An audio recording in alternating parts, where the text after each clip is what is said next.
আছেন আমার পলিট ব্যুরোর সহকর্মী এবং ভারতের কমিউনিস্ট পার্টির মার্ক্সবাদী পশ্চিমবঙ্গ রাজ্য কমিটির সম্পাদক কমরেড মোহাম্মদ সেলিম আছেন, রাজ্য কমিটির নেত্রী কমরেড কেরিজ রবিউল ফাতিমা সহ অন্যান্য নেতৃবর্গ। আজকে ভারতের কমিউনিস্ট পার্টি মার্ক্সবাদী বীরভূম জেলা কমিটির ডাকে জেলার দুটো প্রান্তে সকালে বোলপুরে এবং এবেলা সিউড়িতে দুটো প্রতিবাদ মিছিল এবং সভার আয়োজন করা হয়েছিল। স্বাভাবিকভাবেই বর্ষার সময়, কাজের সময়, কাল রাত্রে থেকে বৃষ্টি শুরু হয়েছে জোর কদমে। এই বৃষ্টির মধ্যেও ভিজে তিতে এবং বিশেষ করে আমাদের জেলা বৃষ্টি নির্ভর, মূলত বৃষ্টি নির্ভর কৃষি, সুতরাং মাঠে জল লাগলে পরে কৃষকের যে আকুতি থাকে, আকুলি বিকুলি থাকে, মাঠে নেমে অন্তত তাড়াতাড়ি যাতে চাষের কাজটা গুটিয়ে আনা যায়, সেই কাজ গুরুত্বপূর্ণ কাজ, সেই কাজ ফেলে মাঠ থেকে যারা উঠে এসেছেন এই সময় দুর্যোগ মাথায় নিয়ে লাল ঝান্ডার ডাকে এই প্রতিবাদ মিছিল সমাবেশে অংশগ্রহণ করছেন। সবার ইচ্ছে থাকলেও আসতে পারেননি, এটা বুঝি, কিন্তু তার মধ্যে যারা এসেছেন তাদের সকলকে ভারতের কমিউনিস্ট পার্টি মার্ক্সবাদী পশ্চিমবঙ্গ রাজ্য কমিটির পক্ষ থেকে উষ্ণ অভিনন্দন জানাচ্ছি, নমস্কার, আদাব, জোহার জানাচ্ছি। আপনারা শুনবেন বিস্তৃতভাবে আজকের কথা যা বলার আমাদের। আজকে আমাদের এই সভার মুখ্য বক্তা আছেন, বলবেন কমরেড মোহাম্মদ সেলিম। তার কথা শোনার জন্য অনেকে অপেক্ষায় আছেন। আমাদের শুধু এই মিছিলের মানুষ না, আশপাশে যারা আছেন, ব্যবসায়ীরা আছেন, নিত্যযাত্রীরা আছেন, তারা সবাই কম বেশি শুনবেন। শোনাটা আজকে অত্যন্ত জরুরি। আমি যে কথা আপনাদের বলতে চাই, এই সময়কালে সব থেকে বড় প্রতিবাদ কেন্দ্রীয় সরকার, বিজেপি আরএসএস পোষিত যে সরকার, সেই সরকারের জনবিরোধী নীতির বিরুদ্ধে, বিশেষ করে দেশের একটা বিপর্যয়কর পরিস্থিতি, শ্রমজীবী মানুষের উপরে যে সরাসরি আক্রমণ, তীব্র বেকারি, শিক্ষার উপরে আক্রমণ, আমাদের মত প্রকাশের অধিকারের উপরে আক্রমণ, মানুষকে গায়ের জোরে এবং সাম্প্রদায়িক বিষ ছড়িয়ে, বিদ্বেষ ছড়িয়ে ভাগ করে ক্ষমতায় টিকে থাকার এক নয়া ফ্যাসিবাদী কায়দা শুরু হয়েছে, সেটা আপনারা জানেন। তার বিরুদ্ধে আমাদের দেশের সমস্ত শ্রমিক সংগঠনগুলোর যে লাল ঝান্ডা, হরা ঝান্ডা, তারা ঐক্যবদ্ধভাবে কেন্দ্রীয় সরকারের সেই নীতি, শ্রমজীবী মানুষের স্বার্থের বিরুদ্ধে, শ্রম আইন পরিবর্তনের, জনবিরোধী, শ্রমিক বিরোধী শ্রম আইন পরিবর্তনের বিরুদ্ধে এবং আম জনতা, সাধারণ মানুষের উপরে রুটি রুজির যে আক্রমণ, সেই নীতির বিরুদ্ধে, নীতি পরিবর্তনের দাবিতে 9 জুলাই ঐতিহাসিক সাধারণ ধর্মঘট হয়ে গেছে। ঐতিহাসিক, এর থেকে বড় প্রতিবাদ আর কিছু হতে পারে না। সেই প্রতিবাদ সারা দেশ জুড়ে, সারা রাজ্য জুড়ে ব্যক্ত।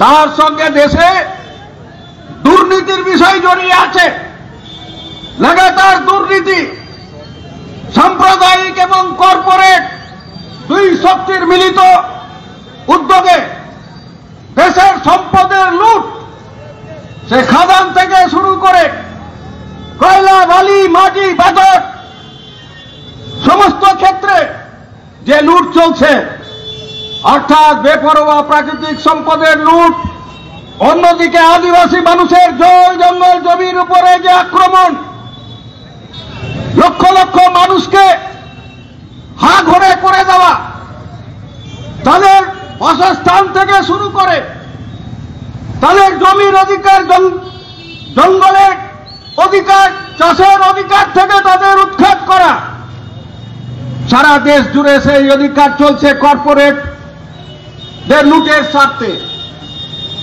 তারই অন্যতম একটা অধ্যায় হচ্ছে আমাদের রাজ্যে, আমাদের এই বীরভূম জেলার মোহাম্মদ বাজারের বুকে, যা আজকে দেউচা পাচামি তথাকথিত কয়লা প্রকল্পের নাম করে এই যে বিগত 3 বছর ধরে যে উদ্যোগ শুরু করেছে আমাদের রাজ্যের সরকার, সেটা সেই কয়লা তুলে পাষাণ ফুঁড়ে কয়লা তুলবেন। আমরা প্রথম থেকেই বলে এসেছি, আমাদের দেশের যারা কয়লা তোলার অন্যতম, যারা হচ্ছে দক্ষ যে বিভাগ, কোল ইন্ডিয়া অফ ইন্ডিয়া, কলিয়ারি দপ্তর, যারা আমাদের দেশে ব্রিটিশের সময় থেকেই কয়লা তোলার কাজ করে, তারা করল না দেশের তাবৎ ভূতত্ত্ববিদ থেকে শুরু করে কয়লা বিশেষজ্ঞ থেকে খনি বিশেষজ্ঞ থেকে শুরু করে সবাই বলেছে, পার্লামেন্টে তার রিপোর্ট আছে যে এই কয়লা দেউচা পাচামির বুকে যে কয়লা, সেই কয়লা হচ্ছে তোলার দুঃসাধ্য ব্যাপার। মাটির এত গভীরে আছে, তার উপরে যে পাথরের কঠিন পাথরের স্তর আছে, তাকে ভেদ করে 800 মিটার গভীরে সেই কয়লা তোলাটা হচ্ছে দুঃসাধ্য ব্যাপার। সেই জন্য কোল ইন্ডিয়া এই ব্যাপারে আগ্রহ দেখায়নি। যারা আমাদের দেশে কয়লা খনি শিল্পের অন্যতম যারা ধারক, তারা করল না, এমনি এমনি না। অর্থাৎ যাকে বলে প্রযুক্তিগতভাবে এটা দুঃসাধ্য, এবং সেই অত গভীর মাটি থেকে কয়লা তুলে নিয়ে এসে যে প্রযুক্তি লাগবে, কল লাগবে, যন্ত্র লাগবে, তা আমাদের দেশে নেই। সারা দুনিয়াতে আছে কিনা সন্দেহ। এই সব রিপোর্ট ধামাচাপা দিয়ে আমরা প্রথম থেকেই বলে এসেছিলাম, আমাদের দেশের পরিবেশ বিজ্ঞানী, জনবিজ্ঞানী, সমাজবিজ্ঞানী, অর্থনীতিবিদ সবাই এক কথা বলেছে, এটা প্রহসন, এটা হচ্ছে মানুষকে বোকা বানানো হচ্ছে, কোথাও কিছু নেই, সারা দেশে একটা কর্মসংস্থান নেই, সংগঠিত যে কর্মসংস্থানের শিল্প যা রাষ্ট্র পরিচালনা করে, আজ সেখানে কোথাও নিয়োগ নেই। রেলে নিয়োগ আছে, ব্যাংকে নিয়োগ আছে, ইন্স্যুরেন্সে নিয়োগ আছে, বিভিন্ন রাষ্ট্রায়ত্ত উদ্যোগ যেটুকু বেঁচে আছে সেখানে নিয়োগ আছে। বেসরকারীদের হাতে তো সব বিক্রি করে দিচ্ছে, কোথাও নিয়োগ নেই, কোটি কোটি বেকার। অথচ এই শিক্ষিত কর্মক্ষম বেকার যুবক যুবতীদের শুধুমাত্র প্রলুব্ধ করার জন্য তাদের অসহায়তার সুযোগ নিয়ে বোকা বানানোর চেষ্টা হয়েছে। মোহাম্মদ বাজারের বুকে দেউচা পাচামি এলাকায় তথাকথিত এই কয়লা প্রকল্পে নাকি লক্ষাধিক বেকার যুবক যুবতীদের কর্মসংস্থান হবে, এইসব স্বপ্ন দেখিয়েছেন। ভোটের আগে শিলান্যাস করেছেন, আবার ভোটের পরে সেখানে মাটি কাটার কাজ শুরু করেছেন অন্ধকারে। সেই এলাকার 21,000 যারা আদি বাসিন্দা, সেই আদি বাসিন্দাদের বেশিরভাগ হচ্ছে সেই এলাকার আদিবাসী মূলবাসী মানুষ, গরিব গুরব মানুষ, তফসিলি মানুষ, গরিব সংখ্যালঘু অংশের মানুষ।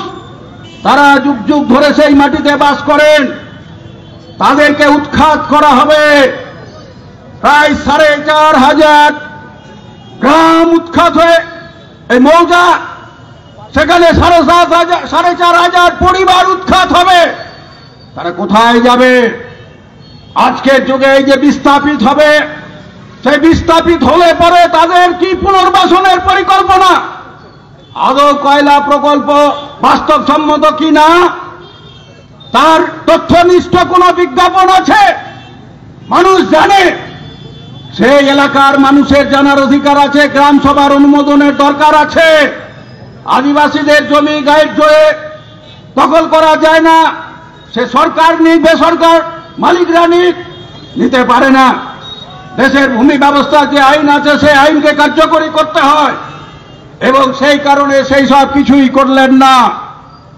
বিশ্ব বাণিজ্য সম্মেলনে তথাকথিত শিল্পপতিদের সম্মেলন করছেন, কোটি কোটি টাকা খরচ করে প্রতি বছর, আর এইসব কথা শোনাচ্ছেন, দেউচা পাচামির কথা শোনাচ্ছেন। এবারে আচমকা ঘোষণা করে দিলেন কয়লা তোলার কাজ শুরু হয়ে গেল, অথচ অন্ধকারে প্রতিবাদকে উপেক্ষা করে মাটি কাটা শুরু করলেন, বুলডোজার চালানোর কাজ শুরু করলেন। কিন্তু কি দেখা গেল?